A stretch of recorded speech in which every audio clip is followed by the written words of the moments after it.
All right, so it is 7:05, so we can get started. I will hand it over to Mark. Excellent. Thanks, Sydney, and welcome everybody. I'm very happy that you're able to join us. I'm Mark Chambers with Environment Climate Change Canada. I'm a senior program coordinator working on the Great Lakes Areas of Concern program. On behalf of the Niagara River Remedial Action Plan partners, I wish to acknowledge that the area we're talking about tonight, the Niagara River and the surrounding lands, is treaty land and is steeped in the rich history of the Haudenosaunee, the Adirondack, and the Anishinaabe, including the Mississaugas of the Credit. There are many First Nation Métis people living and working in the Niagara River area today. We're very much happy that you're able to join us. We have close to 40 people. Well, the numbers are about to grow. We're around 21 right now, but we're expecting closer to 40. But we do promise to stay on schedule. Thanking you for your time and respecting your time. So it's my pleasure to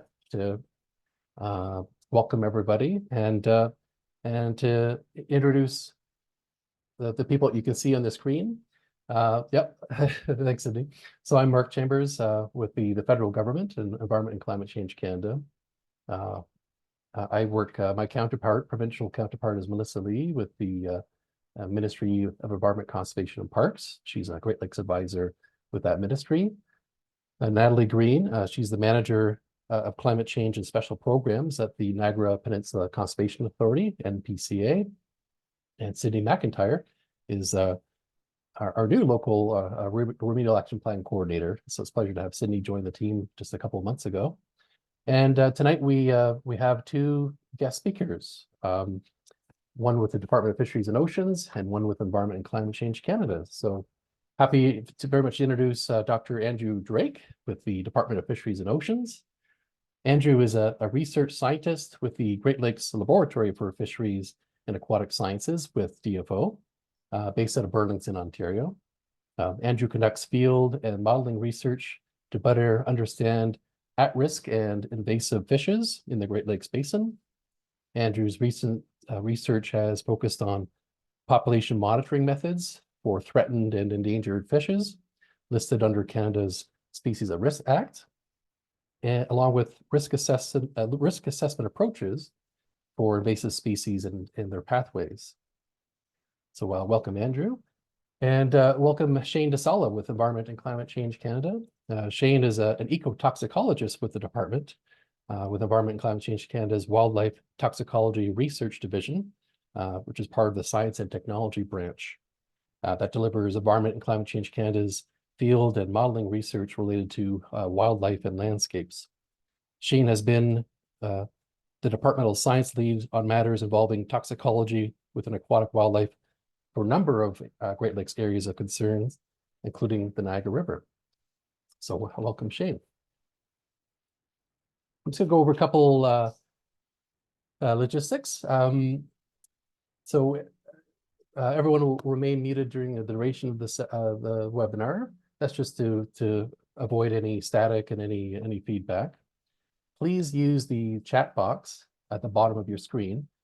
You may notice you have to hover your cursor over your screen, over your monitor to bring up a series of icons in the bottom, and you'll see towards the middle of the screen Q&A, a Q&A tab. That's the tab you have to select in order to type any questions that you have. If you have any more technical related questions, if there's technical issues, then you can use the chat icon below it, or sorry, next to it. But again, it is that Q&A box where as you hear the presentations, you're more than free to ask any questions, make any comments, and we will have access to those.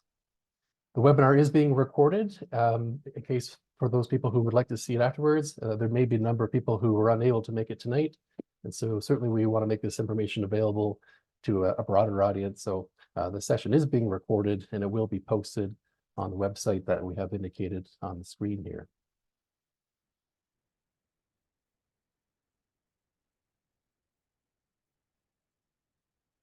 So I think that, in terms of, so yeah, that's the logistics. So how we're going to approach tonight is Sydney's going to provide an overview of the Niagara River remedial action plan in the area of concern. Just a quick 10-minute overview to set the context for the work that Shane and Andrew will then present. Andrew's going to start us off with a presentation on the findings with respect to the fish community within the Niagara River. And then Shane will follow with a presentation on colonial waterbirds within the Niagara River system. And then we'll have the question and answer period after the two presentations. But Sydney is the one to start us off with an overview on the Niagara River Remedial Action Plan. Awesome. Thank you, Mark. So as Mark said, my name is Sydney McIntyre, and I am the new Niagara River Remedial Action Plan Coordinator. So I'm just going to give a background on the Niagara River Remedial Action Plan and the Niagara River area of concern. So as I'm sure that everyone knows, the Niagara River is probably best known for its iconic falls, which attracts thousands of tourists every year. But of course, there's much more to the Niagara River than just the falls. So as a unique natural resource, human-generated problems began within the Niagara River in the early 1900s. Niagara Falls became a hotspot for producing hydroelectric power in the 1890s, which resulted in a rapid growth of industries such as mills and chemical plants along the Niagara River shores. With this also came rapid urbanization and settlement in the Niagara River region on both the Canadian and the American sides. By 1918, the Niagara River was actually flagged as highly polluted with human sewage, which ultimately led to high concentrations of bacteria, causing many human health issues such as typhoid fever.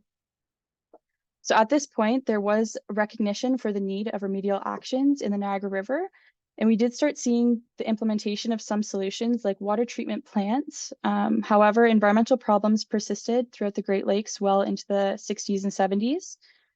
So to name a few key scenarios, people thought Lake Erie was dying due to large, consistent algal blooms. Locally, just across the border here in Niagara, the famous Love Canal tragedy occurred in Niagara Falls, New York.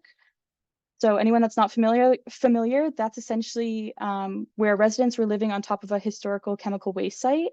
And that actually resulted in severe health problems for all of those who were living either on the land or in close proximity. And then lastly, and most relevant for tonight's webinar, fish-eating bird populations, an example being bald eagles. Their populations were on the decline due to the use of DDT pesticides, which since then have been banned.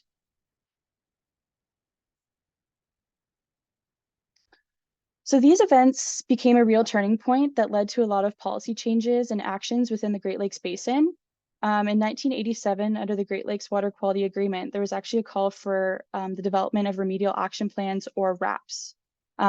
These RAP programs actually look to improve the water quality and ecosystem health in 43 specific locations around the Great Lakes. These locations around the Great Lakes are known as areas of concern. So the Niagara River was deemed one of these 43 degraded locations, and thus it did require the implementation of a RAP program. So the RAP program is a community-based cleanup effort with various partners, including the government. So federal, provincial, and municipal, non-government organizations, Indigenous groups, industries, scientists, and interested citizens that all work together to restore and protect the Niagara River area of concern. So the scope of the Niagara River Remedial Action Plan is specific to the 58 kilometers that form the connecting channel from Lake Erie to Lake Ontario. So essentially from Fort Erie in the south to Niagara-on-the-Lake in the north. However, some projects have been focused on areas within the Niagara River watershed due to having a direct impact on the Niagara River itself. So in the image on the right here, you can see the darker pink is the Niagara River itself, whereas the lighter pink is the Niagara River watershed. The main issues impacting the Niagara River are mainly water quality and habitat loss, which are being addressed not only by the Remedial Action Plan here in Canada, but in a separate Remedial Action Plan on the American side as well. So although these are two separate Remedial Action Plans, both plans work closely with one another and participate in mutually supportive initiatives that look to enhance the Niagara River ecosystem whenever possible.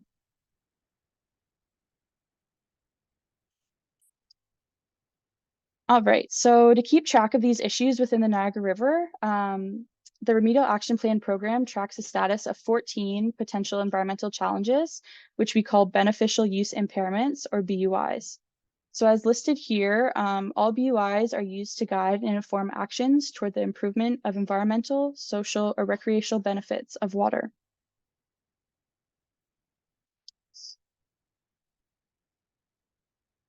So again, these are all 14 beneficial use impairments on the screen here. So since the implementation of the RAP program, the Niagara River Remedial Action Plan team has officially designated 10 BUIs as not impaired. So the ones on the right there that are green. The goal obviously is for all 14 BUIs to be moved to this green side to be not impaired. However, there are currently 4 remaining impairments which are related to fish consumption, habitat, sediment quality, and fish and wildlife populations. So fish and wildlife populations you can see is circled there on the left. That is going to be the focus of tonight's presentations and what Andrew and Shane will be highlighting respectively. Just before I hand it off to Andrew, I just wanted to add, if anyone would like to learn anything about the Niagara River Remedial Action Plan, the Niagara River Area of Concern, or any of these BUIs, you can visit our website, niagarariver.ca. It's at the bottom there. So I will hand it off to Andrew. I'm going to stop sharing my screen. Thanks, Sydney. I'm just going to keep you unmuted for 1 second to be sure that you can see my PowerPoint in 1 second. So if you can just confirm, can you see my PowerPoint? Yeah. Perfect. Okay, great. Well, thanks very much, everyone. Really appreciate the opportunity to give this overview. Sorry, Andrew. Sorry to interrupt. You might just have to click play from beginning. It's on like the PowerPoint view still. Oh, 1 second. It's not in presentation mode. There you go. Is that better? No. Maybe try clicking down at the bottom beside the other side. Yeah, there you go. Try that. How's that looking? No. Not yet. Okay, I'm going to try one more thing. Just give me 1 second here.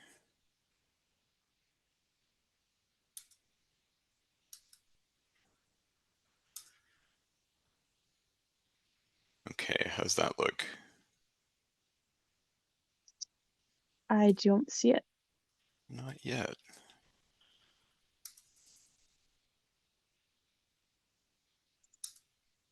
Do you have 2 screens going? No, just the one. Oh.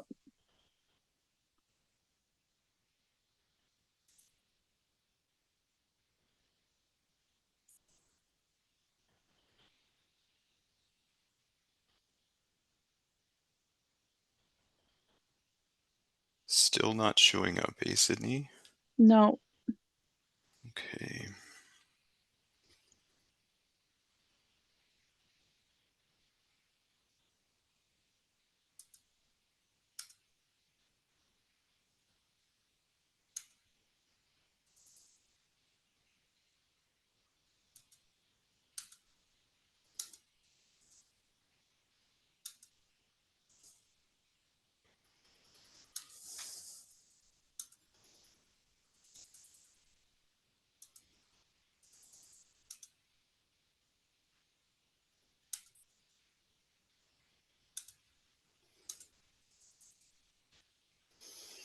I can try pulling it up on my end too to see. Yeah, I mean, can get it. why don't we try that, Sydney? And if not, I can just do it without presenter view if folks can still see. Yep, sounds good. Sorry, it's just loading.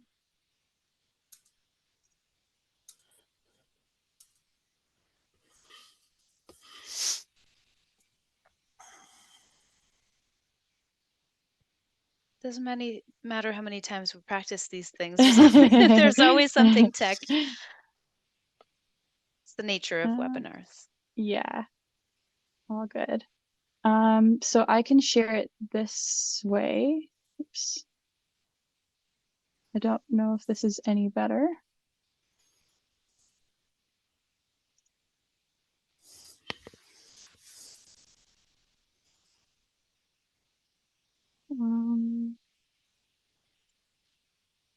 Because it's a PDF, I think that's all I can do. Yep, Oh, I no, think that's fine, read my. Sydney, if it works for you. Yeah, is that okay? Yeah, no, that's great for me. Why don't I take it away Okay. from here? Okay, perfect. Let me just Perfect. mute myself. Thanks, thanks everyone for your patience, and sorry about the technical challenges there. Really appreciate the opportunity to give this overview. This has been a really valuable project. It's been a pleasure to work on it. And next slide, Sydney.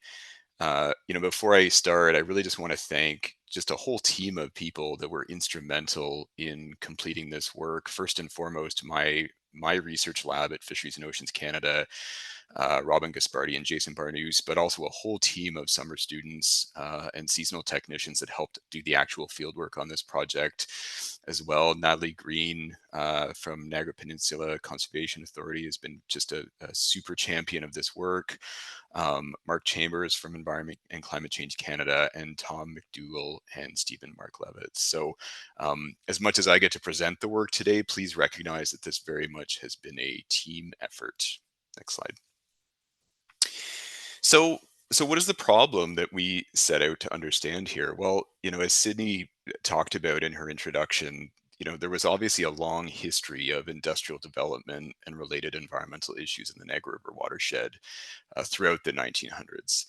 And those issues ultimately led to the Great Lakes Water Quality Agreement being signed. That, of course, was a binational agreement that was really designed to lead to water quality improvements that began in the 1970s and 80s and continued, and even still continue to present day. Fast forward to 1993, and the Remedial Action Plan really indicated at that time, anyway, that the Niagara River fish communities were generally healthy. In the early 1990s, there were some concerns regarding individual species, lake sturgeon, northern pike, emerald shiner. Northern pike, the concern was related to spawning habitat in the upper river, and emerald shiner, there were some concerns around how the Peace Bridge construction was changing hydrologic patterns and flow velocities and potentially changing migration patterns for that species. But, at the time, it was really thought, look, the main fish communities in the upper and lower river are relatively healthy. What we're really concerned about is fish species in the Welland River watershed. And that led to, in the 1990s and 2000s, quite a bit of remediation work, specifically around barrier removal in the Welland River. And it was later in 2012 that some clarification to the areas of concern program was provided to indicate that this idea of areas of concern should really only apply to waters of the Great Lakes. So this led to renewed focus in the period from about 2013 to 2023, where we conducted field and analytical research to think about the degree of fish community impairment in the Niagara River itself. So not thinking about the broader watersheds in the area, but simply the fish communities in both the upper and lower river. Next slide. Okay, so the fundamental problem before us is, how do we assess fish community responses to environmental change? And the criteria that we're using here is to understand when multiple lines of evidence indicate similarity between the Niagara River fish community and expectations based on the adjoining Great Lakes. Well, why is that our criteria? Well, the basic problem here is that most of the connecting channels in the Great Lakes Basin, so when we think about the St. Mary's River, we can think about the Detroit River or the St. Clair River, themselves were impaired. And so this leads to a really difficult challenge in terms of trying to understand a suitable baseline ecosystem on which to make comparisons, right? So if we're trying to understand, the status of the fish community, we need some kind of baseline to compare it to. The second problem that the Niagara River had is that, unlike a lot of ecosystems in the Great Lakes, there was not a large amount of trend through time data available, specifically concerning the fish community. So, a lot of ecosystems have, sporadic monitoring programs where you have some data points collected through time. We did not have that for the Niagara River, largely because fish sampling in the river is so very challenging owing to the flow velocities that we see there. So, what was the solution we came up with? Well, the solution was to determine the similarity of the Niagara River fish community to the species composition of the adjacent Great Lakes, so meaning Erie and Ontario, after we account for riverine species and habitats. Next slide. And what specifically does that mean? Well, I'm going to walk through kind of our approach to give you some familiarity with what we're actually trying to assess here. So if we start at the top of this figure, let's think about the Lake Ontario drainage basin as a whole. So this includes Lake Ontario, and it includes all the tributary streams and watersheds that flow into Lake Ontario. And if we look at all the fish species that are found in the Lake Ontario drainage, we have about 123 total fishes. Um, Many of those fishes in that 123 species list, we would not expect to find in the Niagara River in an unimpaired state. So we have some species that are, for instance, headwater specialists. We have other species that are in Lake Ontario proper, like deepwater sculpin, for example, that you just would not expect to find in the lower Niagara River, even in an unimpaired state, right? So when we go through and we conduct that filtering exercise, we were able to remove about 56 species that we would not expect to find in the lower river due to factors like geographic proximity, rarity, or simply that the habitat features that those species evolved to require would not be found in the lower river, even in an unimpaired state. And so what this means is we're left with about 67 fish species that we would expect to find in the lower river in the absence of some kind of environmental or habitat related impairment.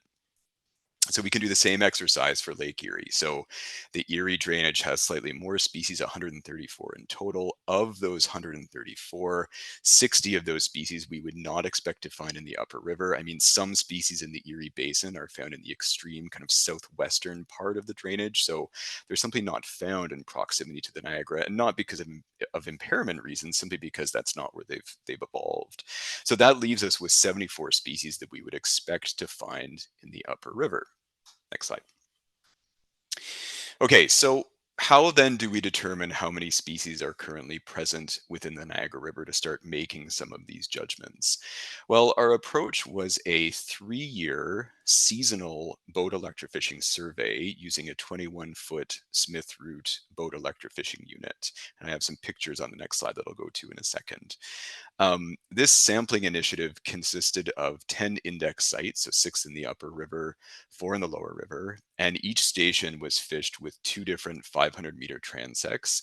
The fish sampling was done following approximately the 2-meter water depth contour, sampling with the direction of flow, and our power settings aimed for about 1,800 watts and about 6,000 electrofishing seconds per site. Now, one of the main challenges with electrofishing is that it is a biased gear type, and there are times where electrofishing does not do a good job of sampling certain species, some benthic species, or species that are simply in habitats that electrofishers can't sample. And so we had to supplement that field sampling effort with an expert judgment survey, where we looked at agency catch records within the last 10 years to find out which additional species we currently have evidence for are found in the upper and lower river. Next slide. So for those of you that haven't seen a boat electrofishing unit, this is what it looks like. This is our 21-foot dual boom electrofishing boat being operated here in the Niagara River. So this is a sampling technique that we use in fisheries research. It puts out a moderate electric current into the water. Fishes are momentarily stunned.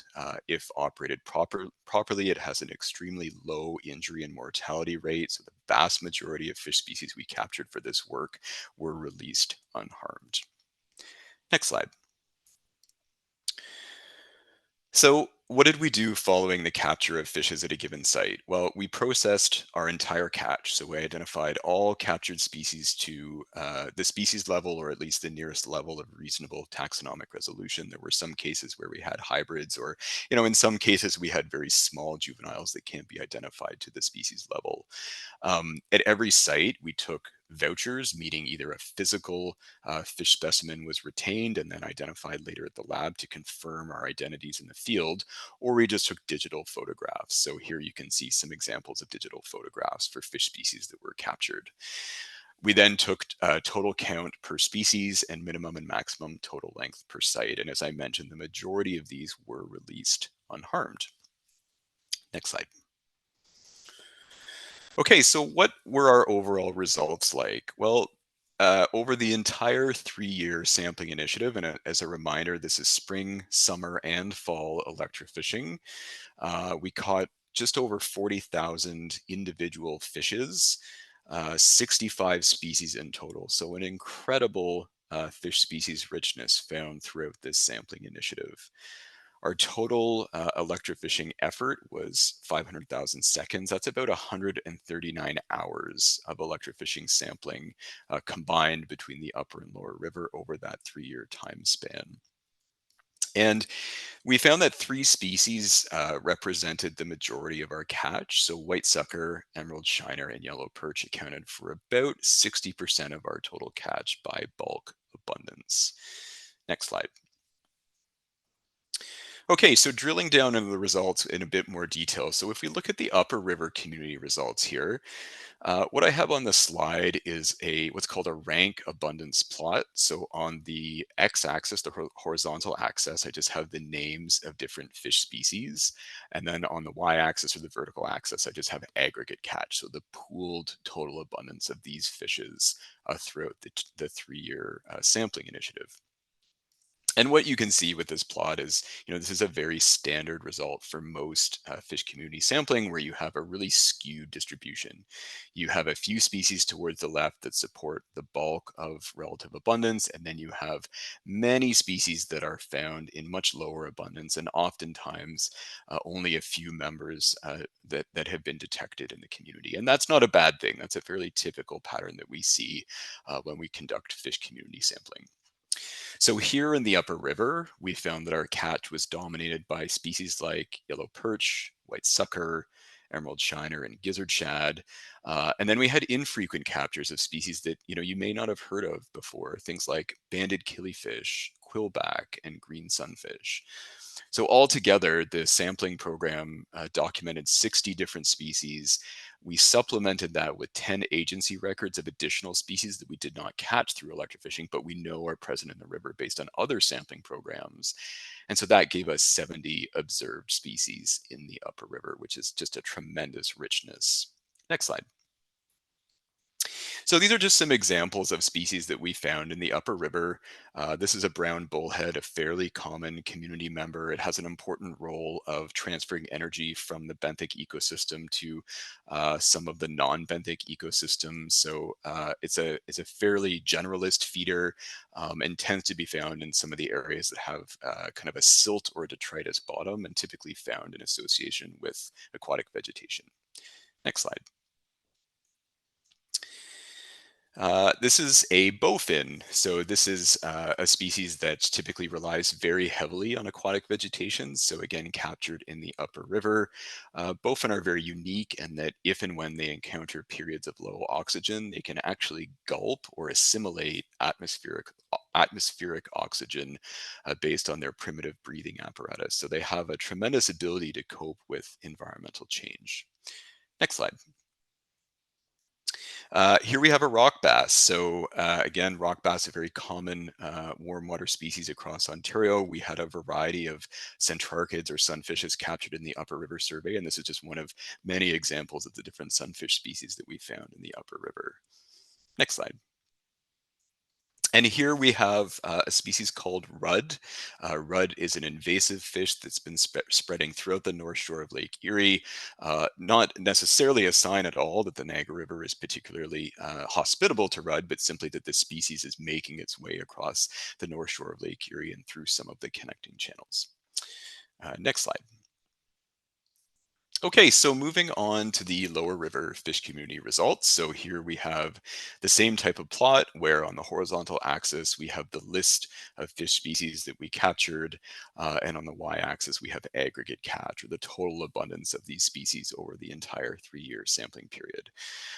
Again, a really skewed distribution, very common pattern in community sampling.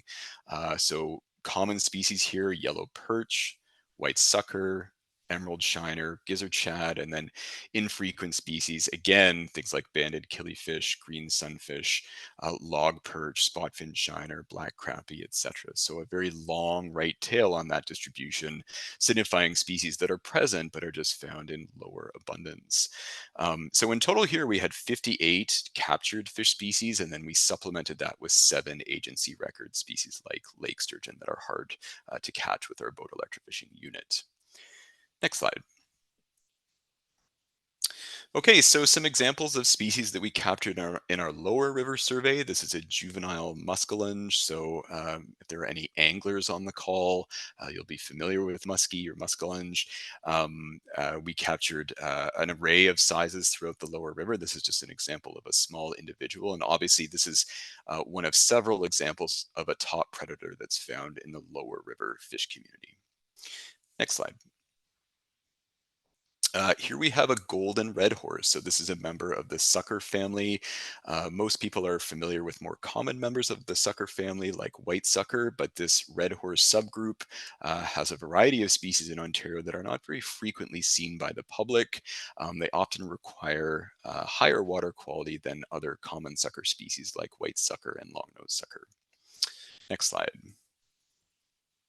Here we have largemouth bass. So again, a reasonable abundance of largemouth bass captured in our lower survey, in addition to smallmouth bass. So both of the bass species in the sunfish family were documented through our community sampling. Next slide.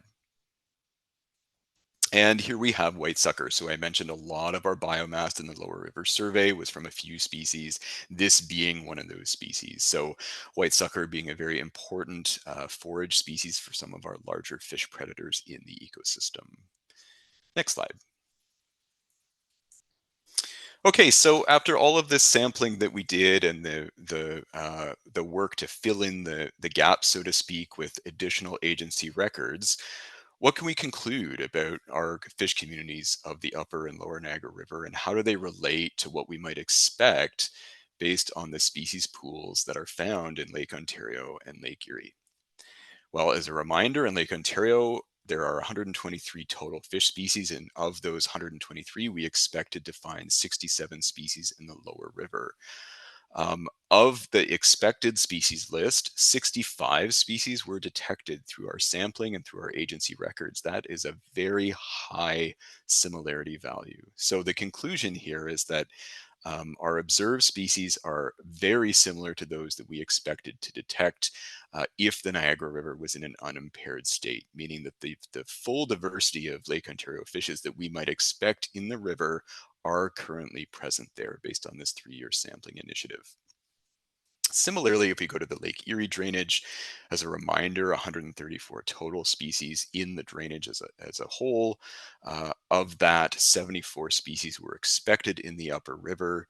Once we account for riverine species, all told, of those 74, we detected 70 species. So that is approximately 95% similarity, meaning again that the upper river observed fish community is very similar to what we would expect in the absence of impairment. So both of these results are very good news in terms of the composition of the connecting channels, representing a very high richness and a lack of impairment.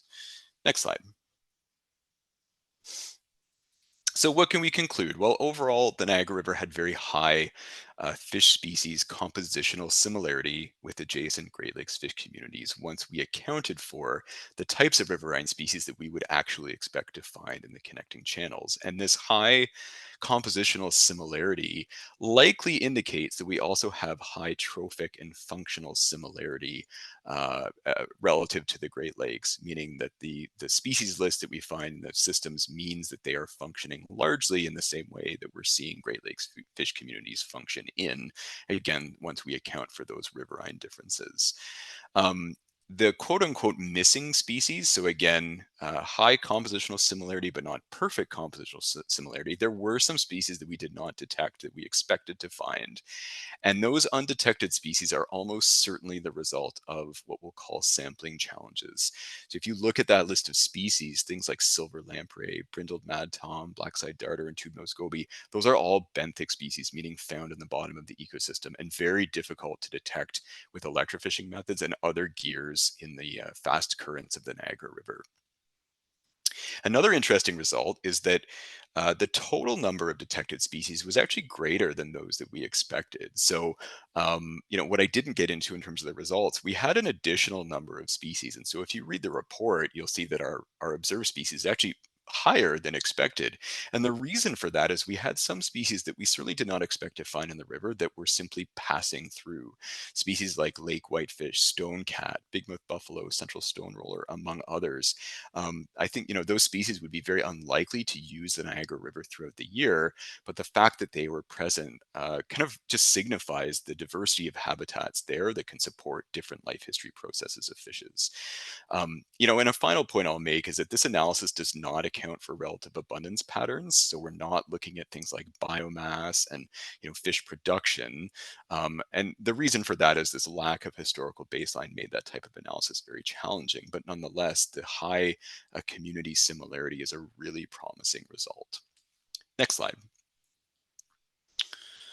So one other final piece of information I wanted to raise that's really relevant for understanding the fish sampling work that we did is there are other indicators of fish population improvement that we've described through this work. And in particular, in 2020, the province conducted a recreational fishing survey in the Niagara River.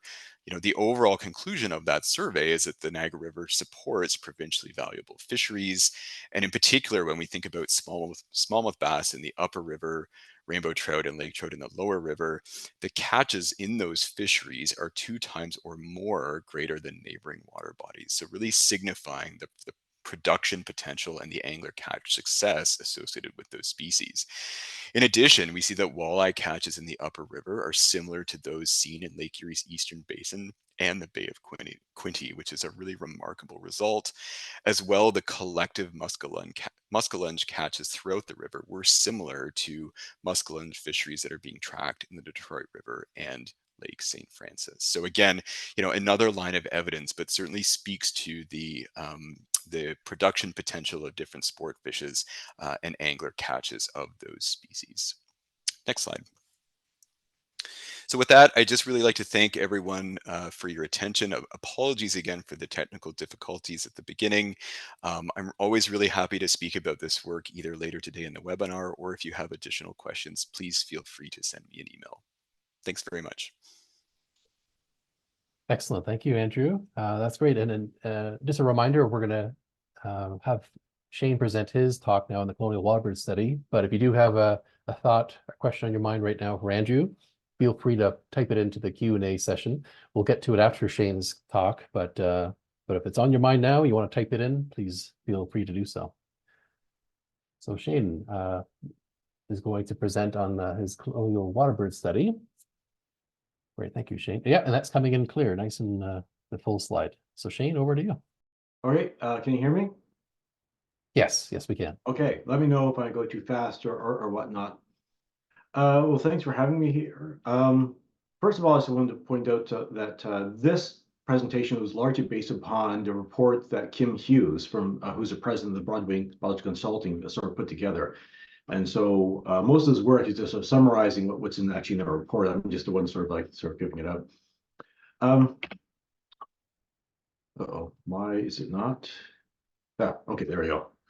So Environment Canada's been working in this area, Niagara River, for quite a long time. So we started the Great Lakes Herring Mountain Program back in 1974, although we didn't actually start going to Niagara River until 1979. So we have a long data set from the site, which is really good for looking at long-term trends of contaminants. So even though the program focuses primarily on herring gulls, we also have done some work with double-crested cormorants, both of which are found with the Niagara River area of concern.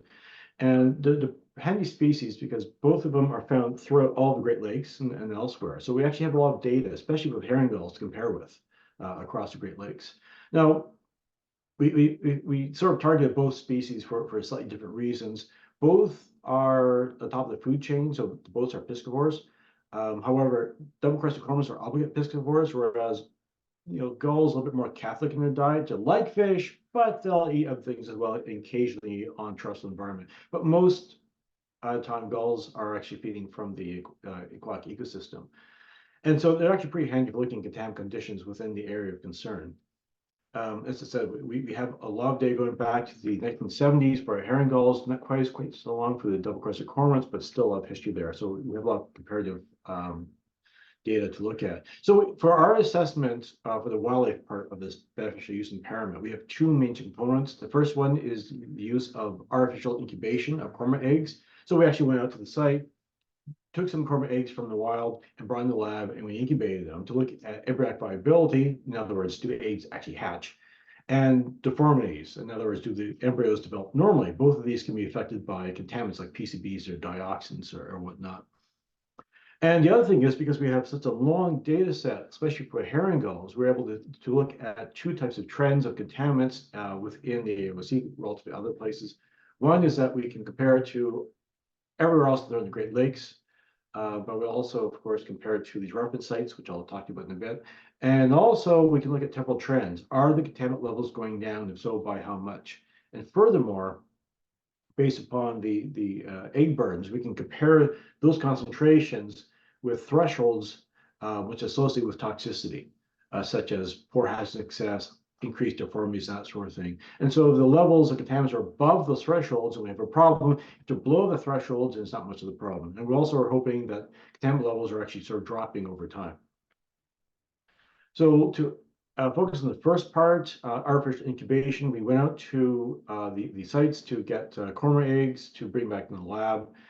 We did it from 2018 and 2019, and we assessed the embryos for viability and deformities.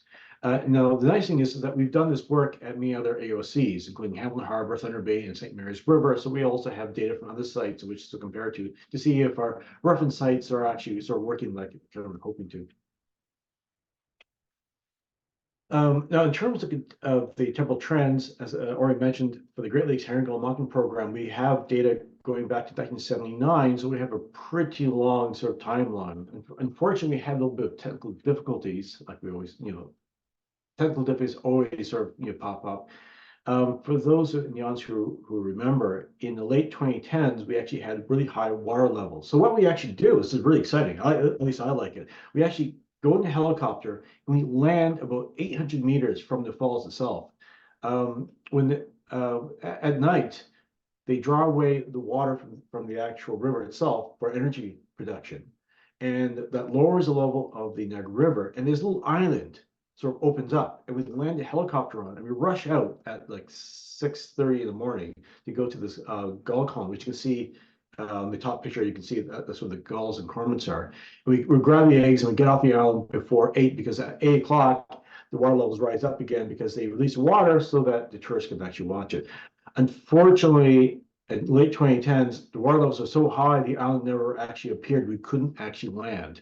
So in 2018 and 2019, we went to Buffalo Harbor as a sort of surrogate for Niagara River.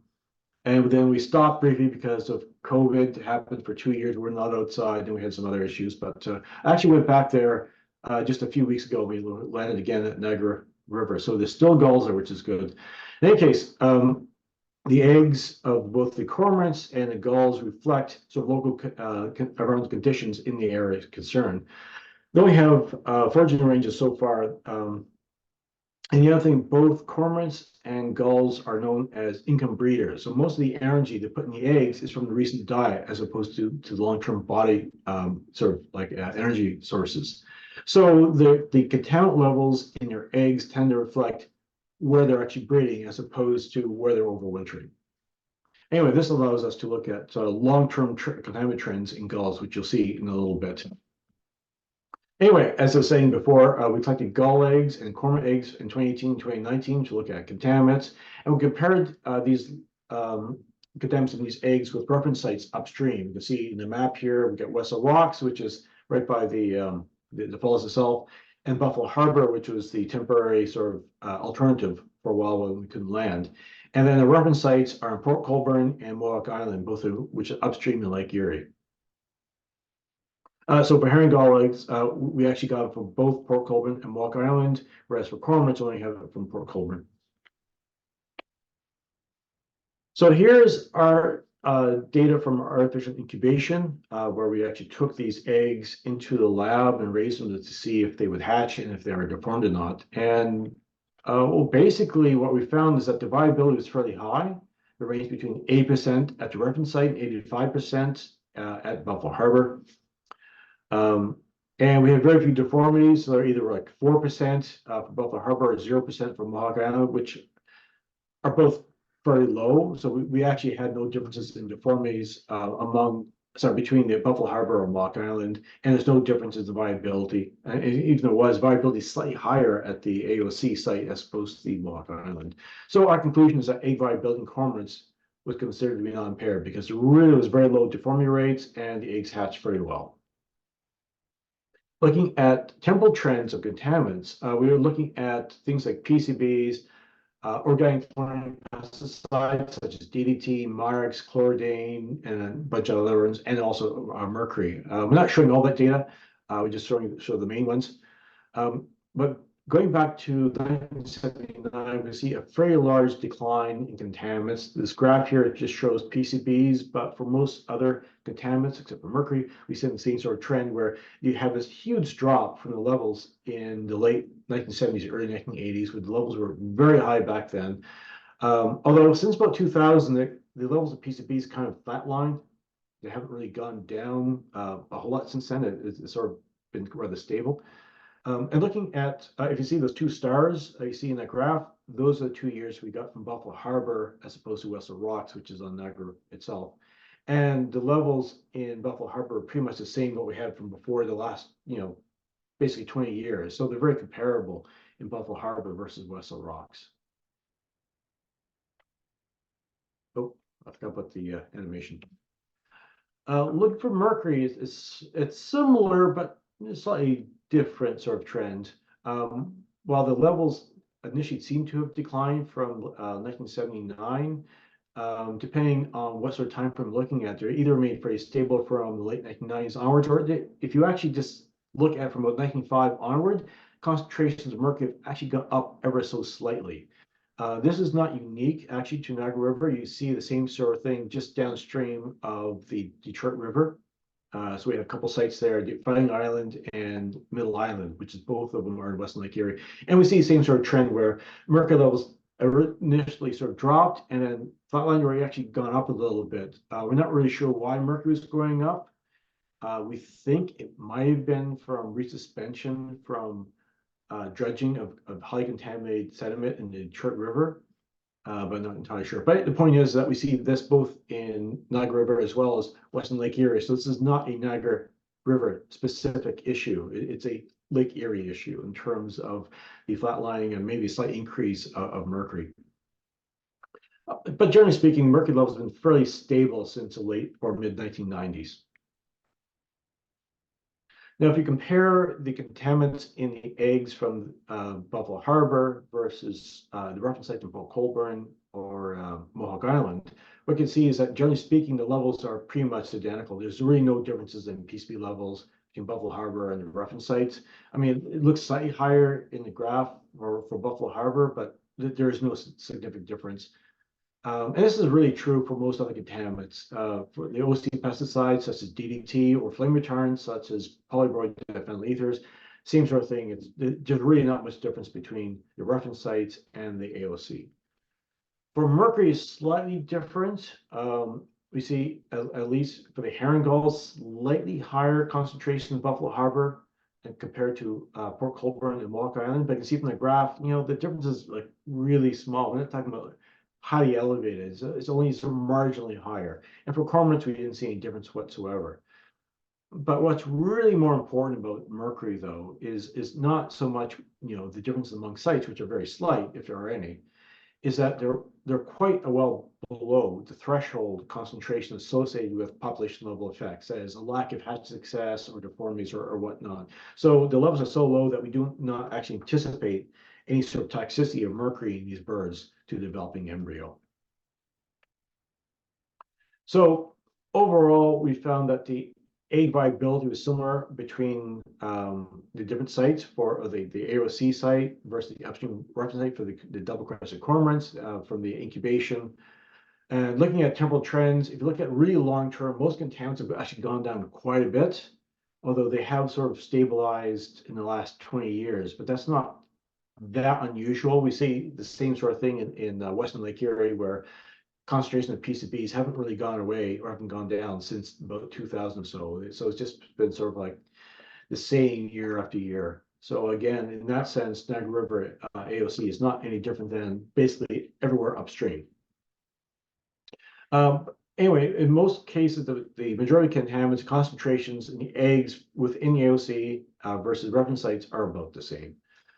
We found slightly higher concentrations for mercury in the gullies at the Niagara River AOC, but those differences are very marginal. And as I said before, they're well below those associated with population level effects. And that's actually true for the other contaminants. Based upon the PCBs, based upon DDT and other contaminants like that, they're well below anything that we would actually expect to see in reduction in eggshell thickness or hatch success or whatnot. And as a result, based upon the contaminants alone, to give other factors, but just contaminants alone, we feel that the wildlife-related goals have been met for this beneficial use impairment for the Niagara River AOC. And I just wanted to acknowledge all the other people who are helping with this program. Keep in mind, this program has been going on for a really long time. So there's actually a lot more names that should be here since it started in 1974. But the main ones are Doug Crump and Kim Williams. They're the ones who actually did the incubation of the cormorant eggs. Glenn Barrett, who always goes out with, always drag him out with me going out to these sites. See, that's a picture of him pulling up to the island in Buffalo Harbor. Pam Martin, who used to run sort of this program in wildlife before she retired and took over. Dave Moore at CWS and helped out with egg collection. We did all the analysis done by the National Wildlife Research Center, which is basically my division in Ottawa. And this is funded by the Great Lakes Action Plan around Climate Change Canada. So I think that is it for me.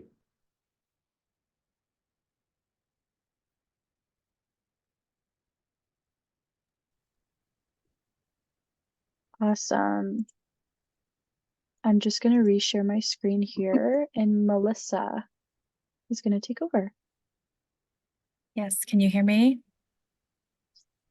Okay. Yep. Hi, everyone. Again, I'll remind everyone, my name is Melissa Lee. I'm with the Ministry of Environment, Conservation and Parks, and I just want to thank both of our speakers tonight, Dr. Andrew Drake and Shane deSolla, for dedicating your time this evening to presenting this information to us, and dedicating also your expertise to evaluating the health of the fish and colonial waterbird populations in our Niagara River and through these really high quality studies. So thank you.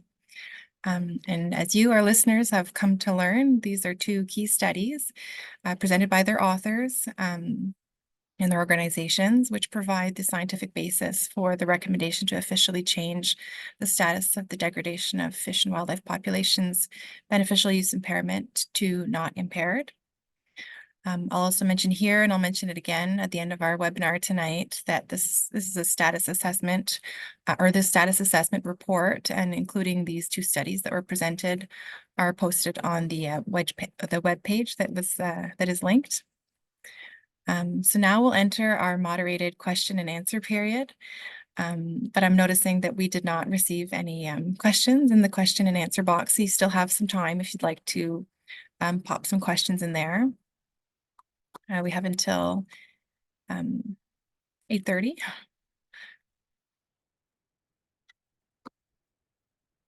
And if you decide not to post any questions here, but you think of some questions later, there's also an opportunity to do that through the Get Involved webpage as well. And there's also a frequently asked questions piece on the webpage that has some pre-populated general wrap questions and questions related to this BOI specifically, but there's also an opportunity to post new ones if you wish.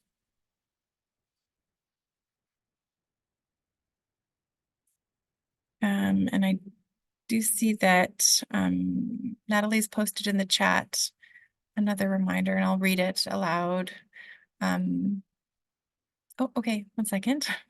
We do have a question in the Q&A, and I'll read it first. So, is the fish in Lake Erie and Lake Ontario safe to eat? Does someone from our RAP team at NPCA want to take that one, or? I'll take this one. Yeah, okay. Yeah, thank you. Thanks, Natalie. Thank you for your question, Joanna. Yes, so there are some fish in Lake Ontario and Lake Erie and the Niagara River that are safe to eat. We recommend that everybody take a look at the Guide to Eating Ontario Fish. The Ministry of Environment, Conservation and Parks does do a full fish monitoring program, not just in the Great Lakes, but the Ontario lakes altogether. And there are recommendations, and generally the fish that are safe to eat are the walleye. They're leaner, and yellow perch as well. Leaner fish for the Niagara River specifically. I don't have the full details for Lake Erie and Ontario, and it depends on where you're fishing from. But for the Niagara River, lower Niagara River, generally avoid the bigger fish that are fattier. Those ones are not safe to eat, especially if you're a woman in childbearing age. Again, the book, The Guide to Eating Ontario Fish, provides that information, and generally the fish themselves are healthy. It's about the human health risk.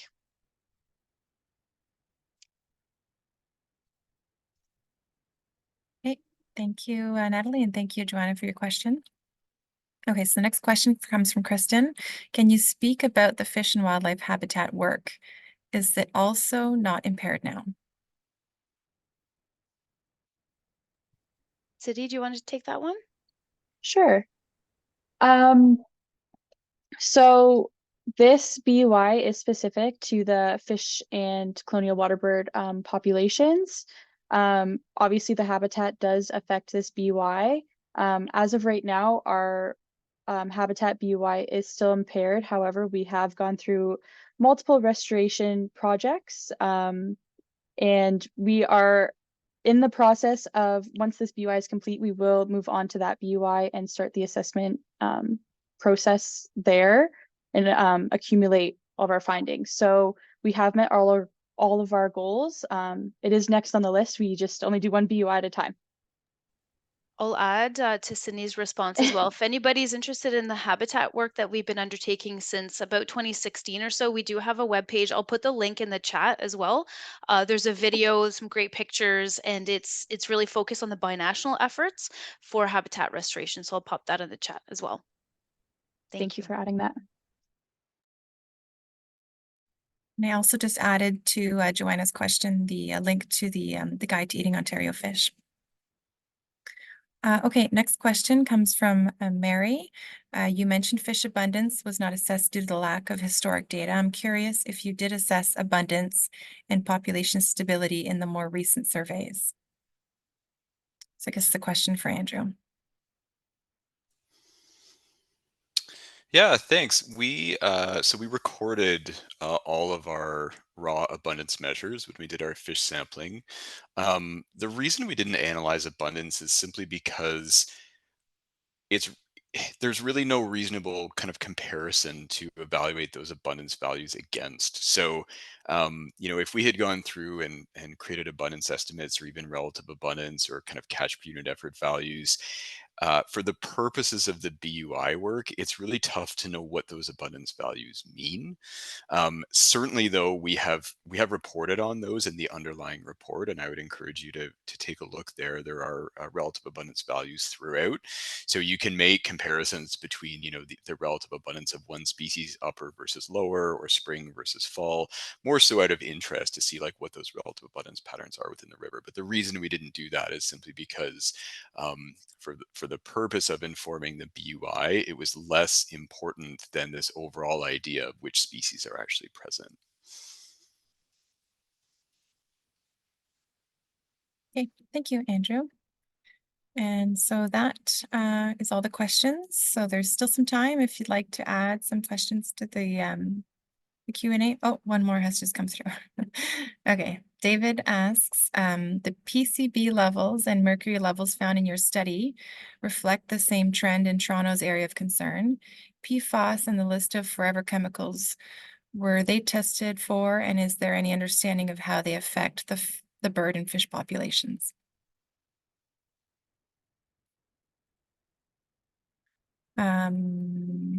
Okay, Shane would like to answer this question live. So go ahead, Shane. Well, I'm not going to say anything about the fish populations. I don't really know how PFAS affects fish very much. In terms of PCBs and PFAS, they're actually higher in Toronto than they are in Niagara River. Mercury maybe not so much. I can't remember specifically, but generally speaking, Hamilton and Toronto have much higher, well, somewhat higher levels of PCBs and PFAS, and actually many other contaminants compared to Niagara River and many other sites of the Great Lakes. The only places that may be more contaminated than there would be Western Lake Erie. How they affect birds? Well, right now it's actually really hard to answer, because it's not like PCBs where there's 209 types of PCBs. There's are literally thousands, like tens of thousands of types, probably about 20,000 types of PFAS. The ones which are most abundant are ones like PFAS and PFOA. PFAS is sort of mildly bioaccumulative, but it was used at such high levels. That's the one you tend to find a lot in birds. They can do all sorts of things. Probably one of the biggest things that they may actually affect is the thyroid system. So PFAS will actually bind with something called transthyretin and also albumin. Now these are proteins that actually transport thyroid hormones, and so they can actually interfere with so the transport and the production and use of thyroid hormones, particularly T3 and T4, all those other forms of thyroid hormones. Having said that, I don't really anticipate to be any sort of population level effects of PFAS in birds in Toronto based upon the PFAS concentrations. I'm not saying there's no effects whatsoever, but I don't expect there to be any population level effects because the levels aren't that high. I mean, you need to have higher concentration of PFAS in order to actually have any sort of effect upon egg viability or survivorship. PFAS is really it's really difficult because we don't have a very good sense on how they move through the ecosystem, how they bioaccumulate in birds or any other animals. And we're still trying to figure out all the different ways that they can actually affect the health of animals. And the other problem is that even though that we banned many of these compounds, such as PFAS, like you really can't make more products containing PFAS in North America. They're made elsewhere. Like PFAS concentrations start to drop after we sort of largely, not complete ban, we had a major ban back in 2003 or something like that. And we've restricted even more and more recently. Concentrations were originally going down and then they sort of stabilized. Now it's hard to predict, going up and down. And that's because even though that we no longer manufacture in North America, production of PFAS in the world hasn't actually declined. It's gone up in China. And we are getting some sort of like movement of PFAS from and other compounds like that from Eastern Asia into North America. So it's kind of hard to predict where it's going to go. But I don't think at this point we'll have to worry about population level effects due to PFAS, as opposed to what we saw in the 1970s, like PCBs and DDT and that sort of thing. As in terms of fish populations, I suspect they'll probably be fine, but I don't know that much about fish and PFAS. I hope that answers your question.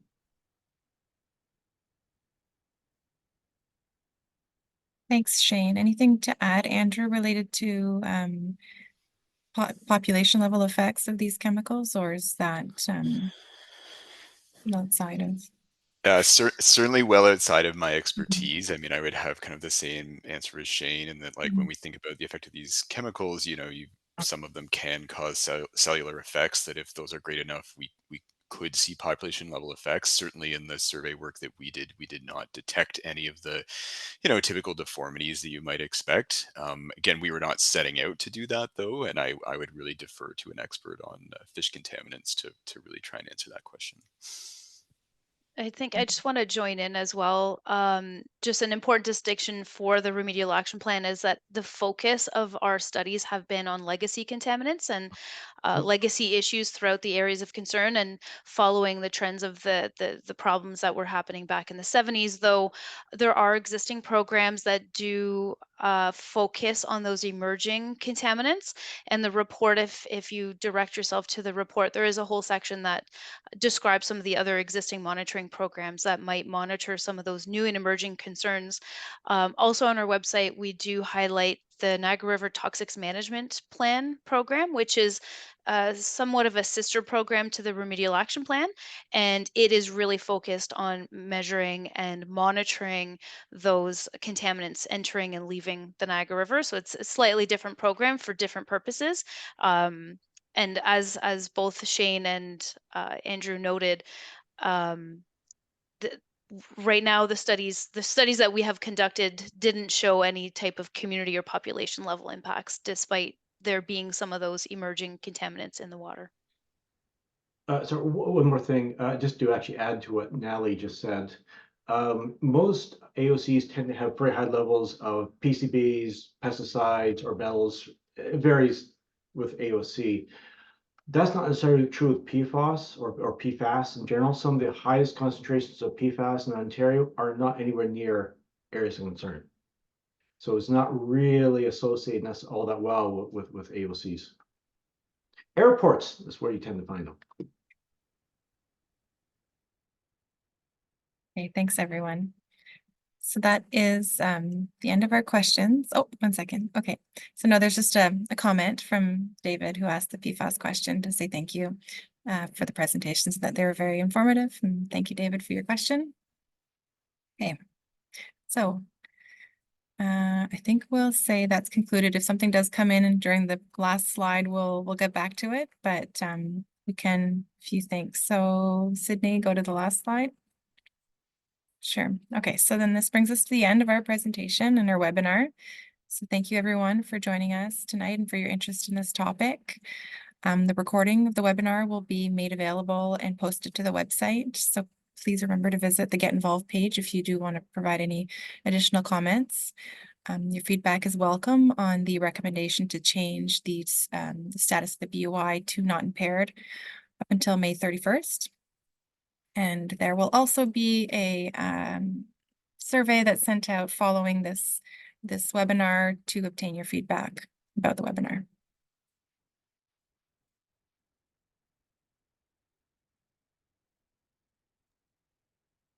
Awesome. Okay. So that is the end of our webinar. I also just wanted to say thank you everyone for attending. We had a great turnout, and thank you again to the speakers. Your presentations were very informative, and we appreciate everyone's time for being here. So thank you.